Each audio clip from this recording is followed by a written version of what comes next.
Early on the morning of June 12th, a stranger who had visited us before opened fire on the crowded Pulse nightclub.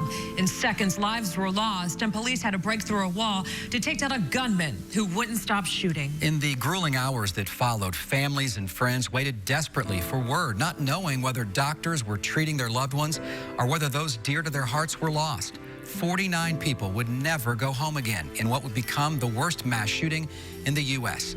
And it didn't happen in someone else's backyard this time. It happened in our backyard, our nightclub, our neighbors, our Orlando. But something else happened too. Heroes emerged from the unlikeliest of places.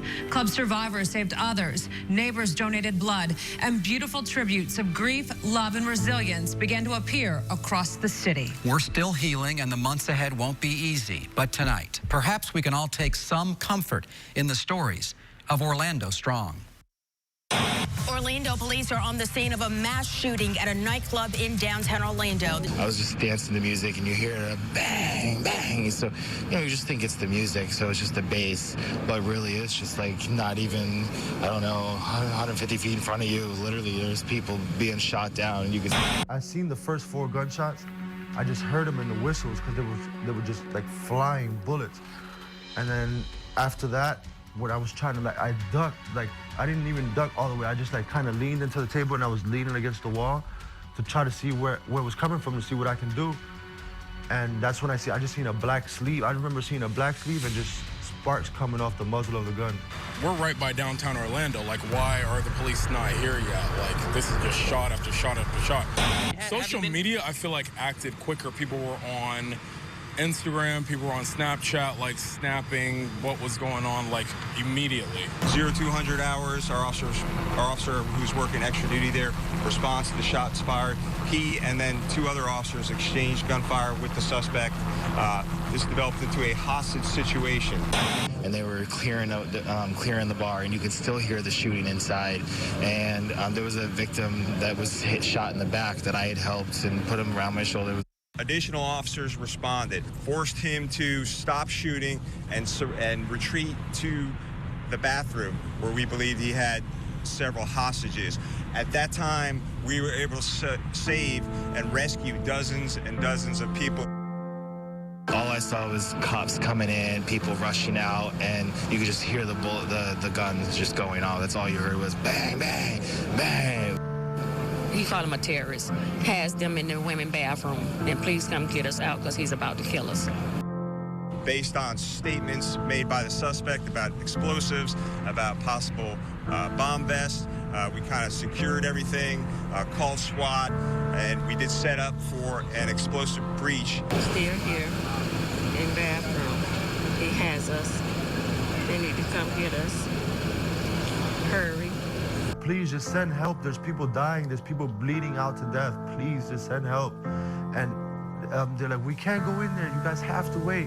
You guys have to wait. There was people's phones ringing, and the girl's like, I just want to get out of here. Just let me out. Just let me out. And her phone's ringing, and the guy comes, and he just laughs and kills her. So he's just shooting people who have a phone or who have some way of contact with the outside of the club. And then they were moving us all away from the building because they said there was a bomb threat. I ran into another person who had a bullet hole in her hand and her wrist area, so we wrapped it up and got her going. Have you heard anything from your son yet?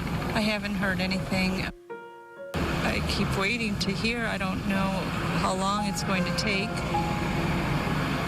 How long does it take for, do the police or does the hospital at least give me some idea of where he is? And at the end of it, it was a lot of groaning. We just heard some sort of explosion or some sort of noise. After some explosive devices were used, as well as our Bearcat was used to get through the wall.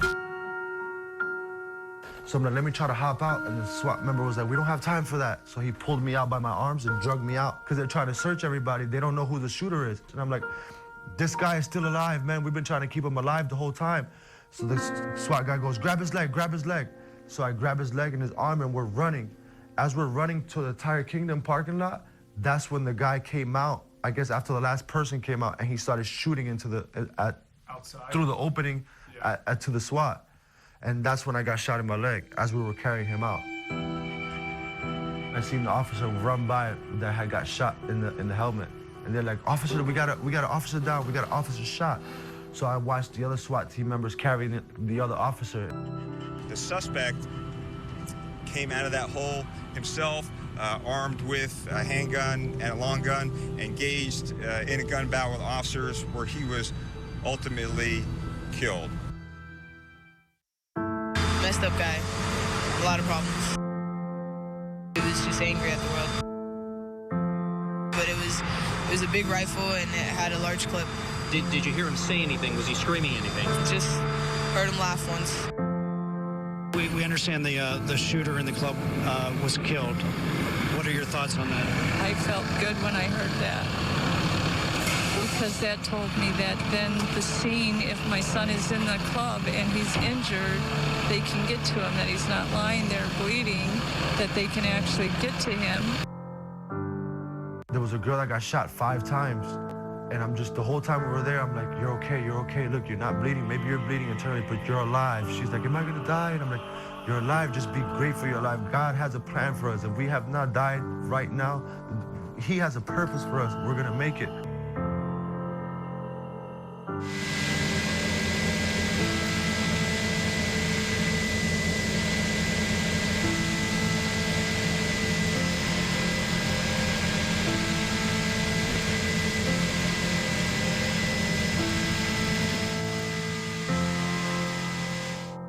I actually have a type O positive blood type, so I wanted to be able to, get out there and help as much as I could.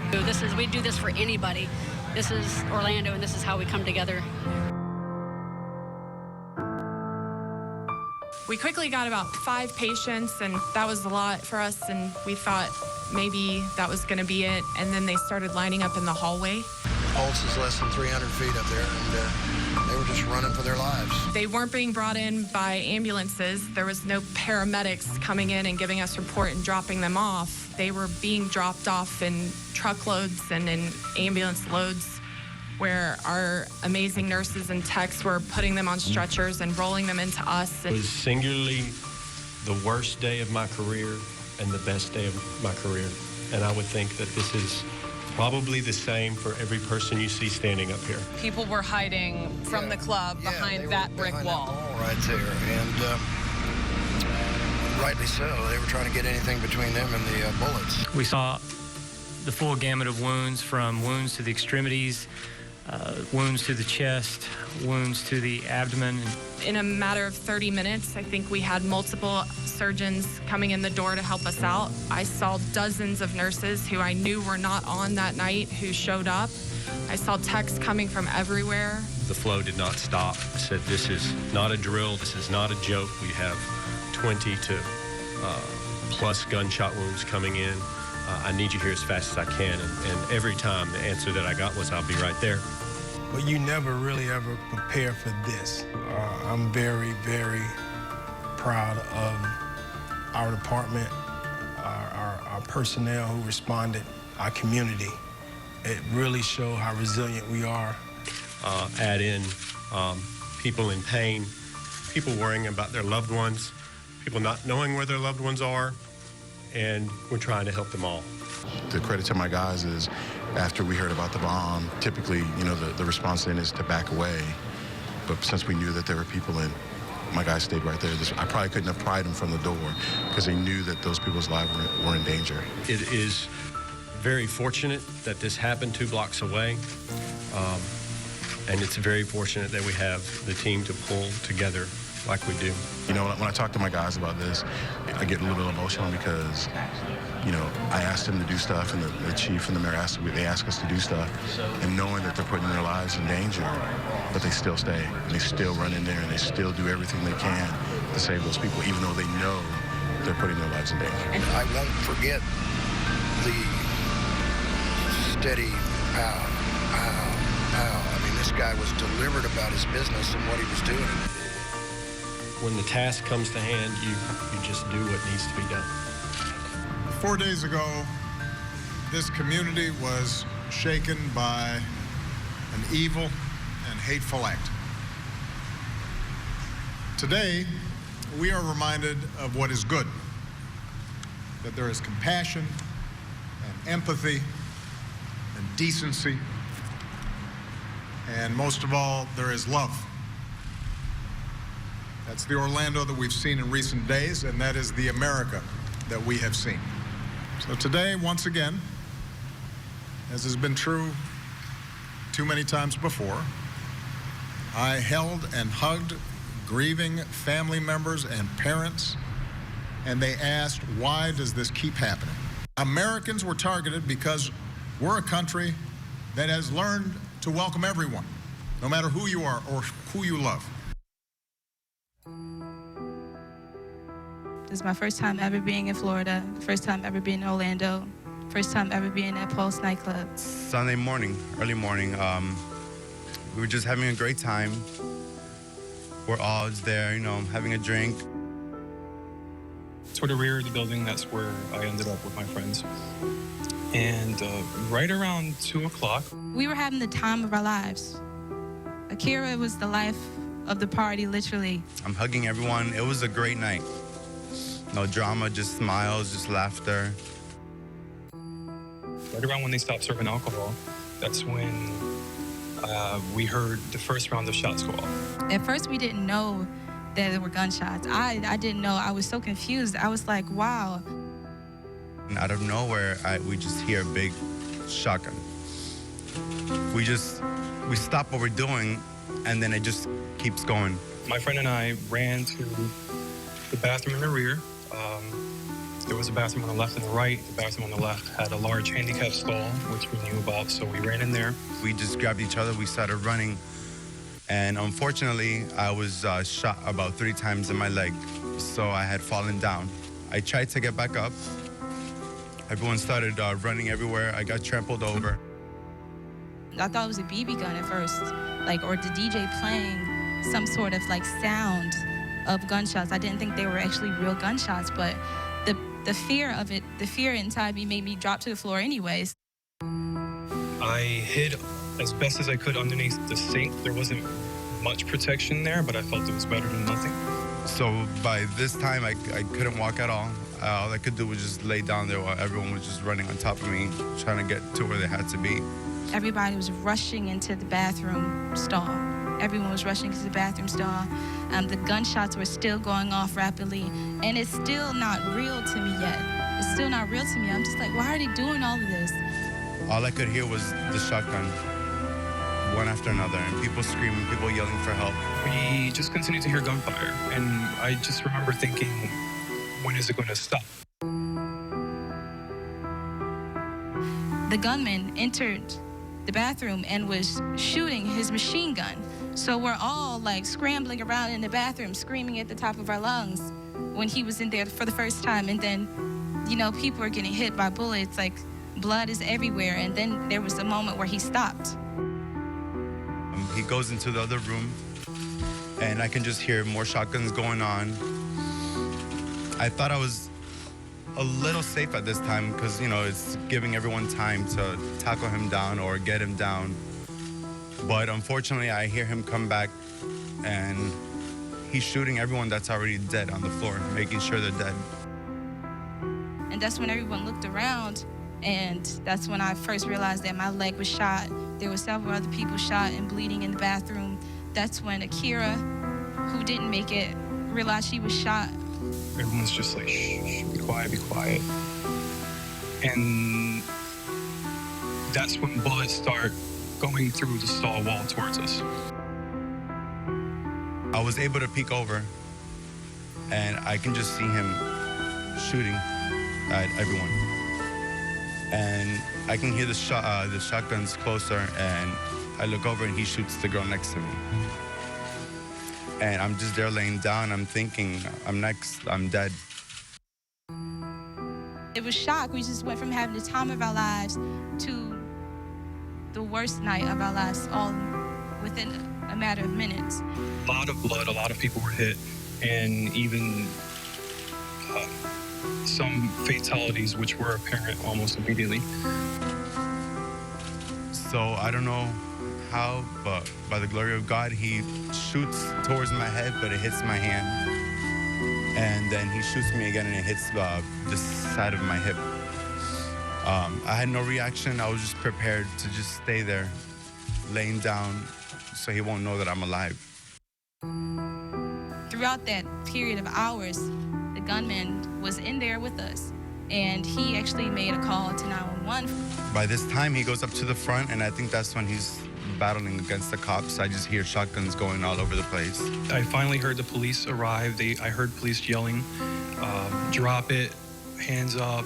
The police said, move away from the walls, because obviously they were about to bust through again. He said, "Hey, you," to someone on the floor inside the bathroom, and shot them. Shot another person, and then shot another person who happened to be directly behind me. So I had to drag myself out of the bathroom toward the bar area where I was initially. And I'm looking up, and some cops, which I wish I can remember his face or his name, because to this day, I'm grateful for him. He looks at me, he makes sure that I'm alive. And he grabs my hand, and he's like, "This is the only way that I can take you out." I'm like, "Please carry me, because I'm in pain right now." And I made peace with God, within myself. I said, God, if this is my time to go, if this is how I have to go, just please take me. I don't want any more shots. When I finally saw an officer, I had my cell phone in my hand, and I started waving the light so that he can see me. And he just drops me off across the street, and I look over, and there's just bodies everywhere. We're all in pain. Bow, bow, bow. They bust through the wall, and they started engaging in gunfire after they told him, "Put your weapon down, put your weapon down." He didn't, so they engaged in gunfire. They got him, they shot him dead. Grateful to be alive, because after seeing what occurred, I don't even know how I'm alive today.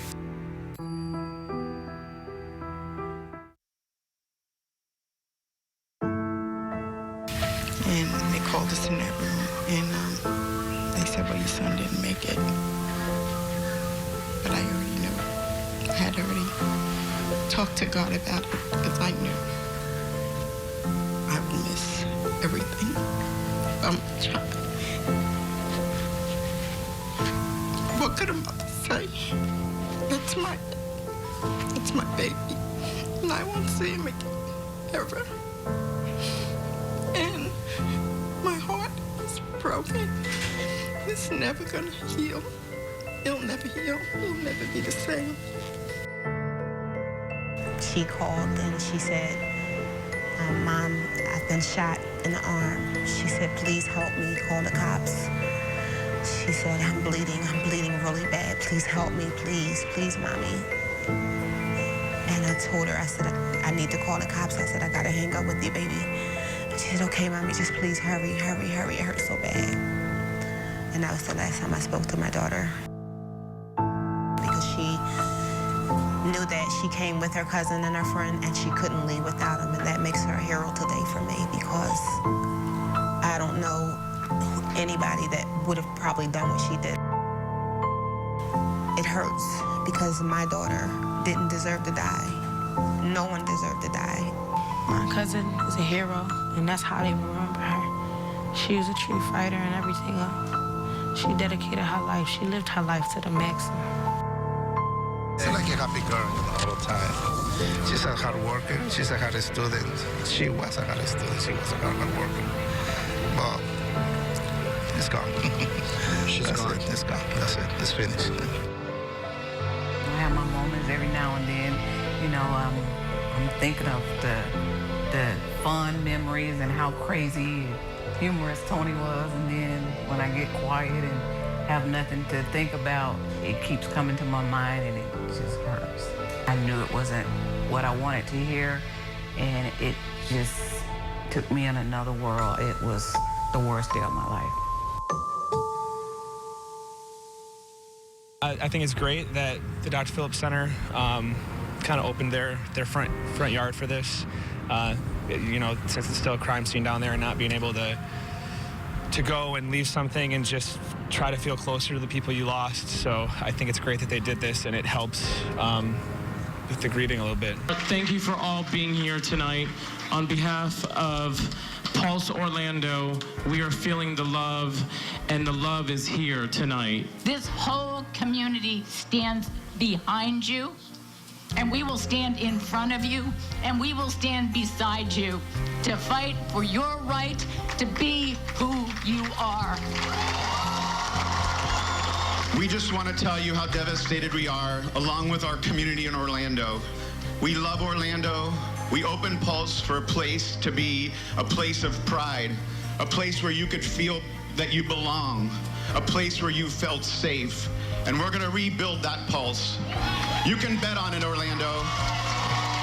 And it was our straight brothers and sisters. It was the African-American community, the Latin community.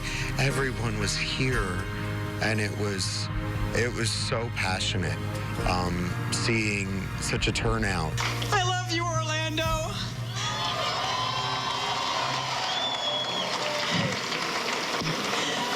I have been basically Orlando's ground zero for the past 48 hours. And I have seen some horrific things. I have also seen the power of love in Orlando, and I'm looking at it right now.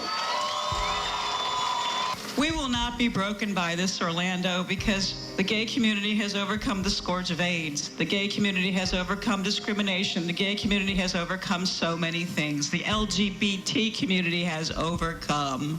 And we will get through this. Orlando, we will get through this because we are a city. We are a people who love, and love conquers hate every single time.